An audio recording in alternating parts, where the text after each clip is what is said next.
আসসালামু আলাইকুম। সকলে কেমন আছেন? আশা করি ভালো আছেন। এগুলো সব বিলের তাজা বাইন মাছ। এখানে তারা বাইন আছে, শাইল বাইন আছে, বিভিন্ন ধরনের মাছ আছে। চ্যানেলটা সাবস্ক্রাইব করুন, পাশে থাকা বেল আইকনটা বাজিয়ে দিন। শাইল বাইনগুলো ছোট ছোট, এখনো বড় হয়নি। তারা বাইনগুলো বেশ বড়ই হয়েছে। কিছু টাকি মাছ আছে, তারপরে কিছু বাইলে মাছ আছে,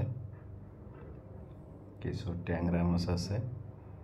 মাছগুলো খুব জ্যান্ত, একদম তাজা মাছ, সব নলটেছে,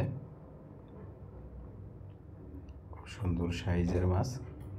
চ্যানেলটা সাবস্ক্রাইব করুন, পাশে থাকা বেল আইকনটা বাজিয়ে দিন। আমন্ত্রণ রইল পরবর্তী ভিডিও দেখার জন্য।